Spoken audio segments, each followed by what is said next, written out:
Good morning. It's Thursday, January 27th. We're bringing you the latest news making headlines to help you start your day. Breaking overnight, a 17-year-old killed inside an apartment in northwest Atlanta. Police tell us drugs may play a role in what they're investigating. CBS 46's Tori Cooper is at APD headquarters with the latest details. Tori.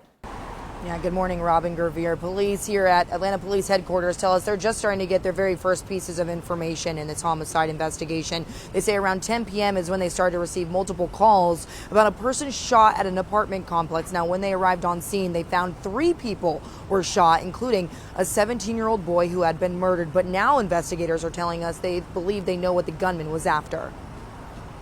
Early indicators suggest this was a robbery with a narcotics element in which there was a targeted and isolated target. Our decedent is approximately 17 years old. We do have 2 additional persons that were shot during this incident that are at Grady Memorial Hospital. Now, homicide detectives did not release the ages of the other 2 people who were shot.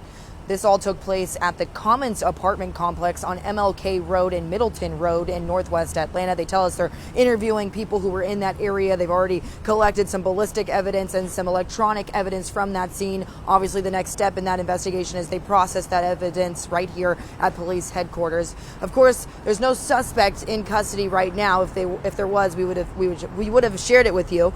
But throughout the morning, we're going to try to piece together more about what investigators have. We're going to head back to the scene and try to knock on some doors and see if we can get in touch with any witnesses as well and share it with you right here. Reporting live in downtown Atlanta, I'm Tori Cooper, CBS 46 News. Yeah, sadly, this has been a really violent week here in the city of Atlanta. Tori, thanks so much. The man charged in the murder of a 6-month-old has been denied bond. Prosecutors say 22-year-old DeQuazi Little is a danger to the community. Police say 6-month-old Grayson Fleming Gray was in a car with his mother when he was caught in the crossfire of a shootout between 2 other cars. We checked and found out that Little has a criminal history. He's been arrested several times and charged with aggravated assault and strangulation. New details this morning. A driver accused of running over a man in the parking lot of an Atlanta bar is under arrest. We first showed you this video on Monday. It shows a man being hit outside the Friends on Ponce bar earlier this month. The victim survived. Police say the driver, Peyton Wells, was just arrested and charged with hit and run. 6:35 and a disturbing interaction in a classroom that was caught on camera. A Rockdale County teacher has been arrested after a confrontation with a student. Our Rebecca Schramm is live in Conyers this morning. Rebecca, the video was actually shared with other students and staff. It was, Robin Gervier. If you have an iPhone, you probably know how this works. You can airdrop a video to other iPhones and other Apple devices nearby. Well, that is apparently how a student here at Salem High School was able to share the video with many people in the building. Take a look. This happened Friday, and a student shared the video Monday. It shows students looking on as a teacher yells at a student to sit down. Some say the teacher then slapped the 14-year-old. Others say it was more like a shove. Either way, the young man ended up on the floor and later complained of wrist pain. That kicked off an investigation that led to the arrest of 44-year-old social studies teacher Marquette Finn on a charge of simple battery. We spoke with the mother of a student who was not involved in the incident, but her son did receive the video. She didn't want us to identify her because that is one of her son's teachers. Listen to the video itself, followed by that mother's reaction. Unfortunately, we can't control other people's kids, but you can control you. A spokesperson for the Rockdale County School District was not able to comment on the video specifically, saying it's a personnel matter, but said they expect all employees to conduct themselves professionally and ethically. Live near Conyers this morning, Rebecca Schramm, CBS 46 News. Rebecca, thank you. It's 6:37 this morning. We are keeping an eye on today with the other stories you need to know. Right now, the Russian military buildup continues along Ukraine's border. The U.S. and NATO rejected Russia's demands that NATO ban Ukraine and other former Soviet states from joining the alliance. They did offer compromises, though, on arms control and missile placement. Russia hasn't yet responded, but more than 13,000 U.S. and allied forces are ready to deploy if diplomacy fails. Time is running out for unvaccinated healthcare workers in 25 states and Washington, D.C. to get their first COVID shot. or risk losing their jobs. The Biden administration's vaccine mandate, which goes into effect in just a couple of hours, applies to facilities receiving money from Medicare and Medicaid. There's a new $90,000 plan to keep police officers and firefighters in the city of South Fulton close to home. 25 qualified firefighters and police officers will get a monthly payment for rent or mortgage paid by the American Rescue Plan Fund. The police chief says right now, fewer than 10% of officers live within city limits. Atlanta-based Delta Airlines is changing its cutlery.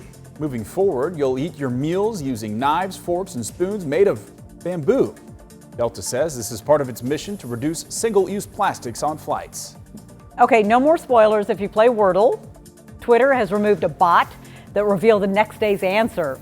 It would only appear if users posted their scores on the social media platform. Wordle has exploded in popularity on the web. Users are given 6 tries to guess a 5-letter word. A crime alert this morning, a peeping Tom terrorizing residents in Midtown. A woman named Sydney says she saw this man peering through her window twice this week. She and other women are fed up. They're now posting flyers asking people to call 911 if you see him.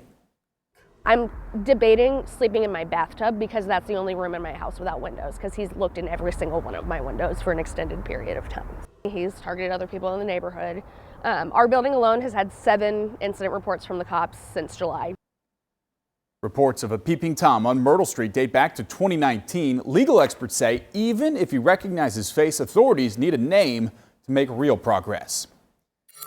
Just hours from now, Supreme Court Justice Stephen Breyer will announce he has plans to retire this summer. It gives President Biden a chance to fill his first seat on the high court.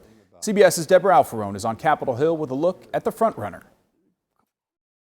Today, Supreme Court Justice Stephen Breyer is expected to announce his retirement at the White House. Let him make whatever statement he's going to make. President Biden declined to comment further as the news broke yesterday.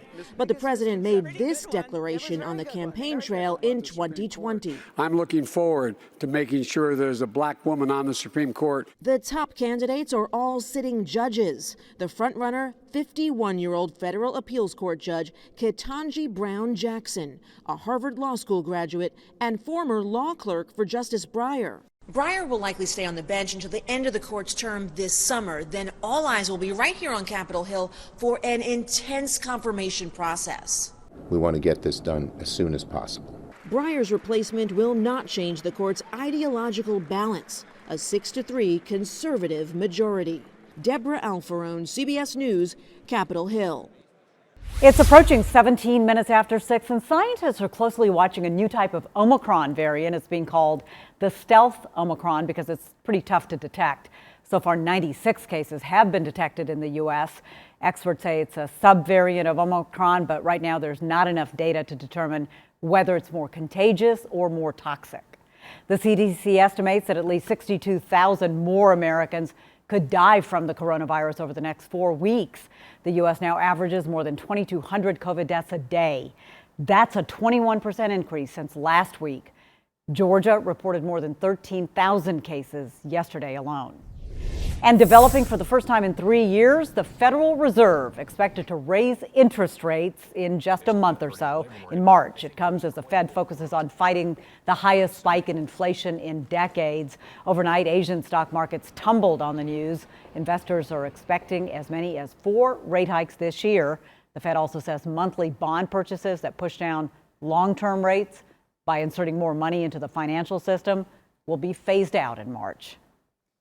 Happening this morning, Antonio Brown is talking one-on-one about his fallout with the Tampa Bay Buccaneers. And you're only going to be able to see that interview here on CBS 46. Our Brooks Baptiste is here with a preview of what the former NFL wide receiver has to say about what happened and about his mental health. Yeah, good morning to you guys. This interview is set to be the first aired on network television since Antonio Brown's mid-game exit, and Brown leaving the way he did led to much speculation about his mental health. The former wide receiver sitting down one-on-one with CBS Morning's Nate Burleson to talk about the on-field incident, and Brown says he exited the way he did because his ankle injury just wasn't being taken seriously by the Bucs coaching staff. Head coach Bruce Arians denying that claim, saying Brown was upset he wasn't getting the ball more. And while many of his former teammates think he could be suffering from a mental health condition, in this interview, he wanted to clear the air. Have you ever been diagnosed with a mental health condition, and do you believe that has been a factor in any of these public incidents? I never had a mental health diagnosis, like, you know what I mean? Like, I never had an issue or problem. I don't take pills. I just got a high IQ. Well, obviously, there's been a lot of questions surrounding will we see him return to the field, and Brown says he's not done with football yet. He plans to return once he's back to being 100%. You'll be able to see that full interview today on CBS Mornings, right after Wake Up Atlanta, only on CBS 46. And guys, a lot of eyes are going to be on this to see what he really has to say about this incident. Yeah, definitely. Probably including NFL teams. I mean, he's still looking for an opportunity, as he mentioned, and if he shows well, then he still may have that opportunity. Exactly. Brooks, thanks. Thanks, Brooks.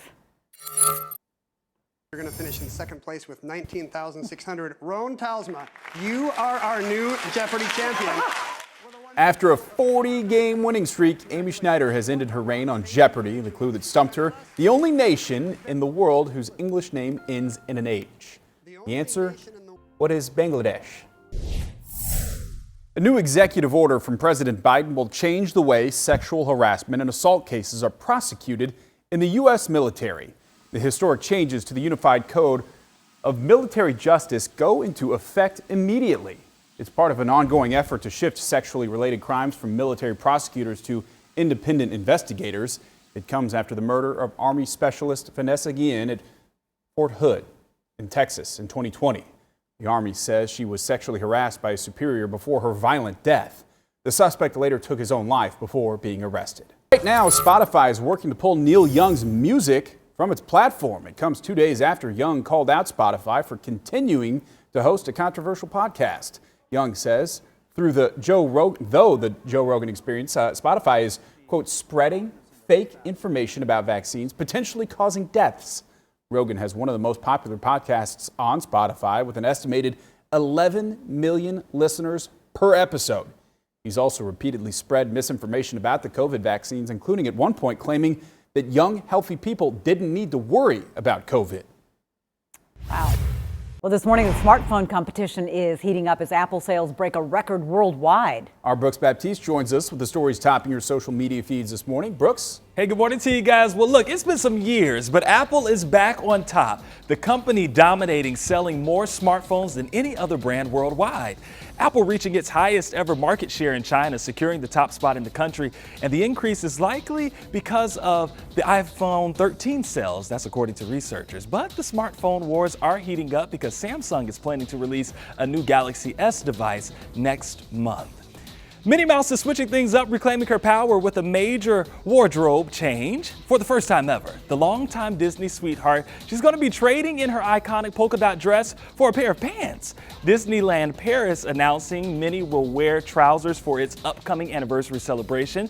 The new look is set to debut in March for Women's History Month. Well, I know it's a little early right now for a glass of wine. You probably have your coffee, but new research suggests that it could help fight off COVID-19. Scientists found people who drank 5 or more glasses of red wine a week, they reduced their risk of catching the virus by 17%. Now, experts believe it could be due to the drink's high content of polyphenol. However, beer and cider drinkers, well, they had a 28% higher risk of catching COVID. Rodney kind of nailed this thing, and Ella too, and they said, well, maybe it's because if you're having a beer, you're having it with a, oh, it was you, sorry, Ella, I just give all the credit to Ella, that you're out with a group of people. Usually when you have your beer, you're out in and a about, group, yeah. Having a beer and with wine. a glass of wine, you may be by yourself. Chilling or at the house. chilling at the house. Crying, watching a rom-com over some relationship gone bad. Nobody's around. Well, Hallmark always ends well. Or so, that, yeah. You know. All right, Brooks, thanks. Thanks for watching CBS 46 News. Watch us live wherever you are, our mobile and our streaming news app. You can also watch us on Roku, Apple TV, and Fire TV.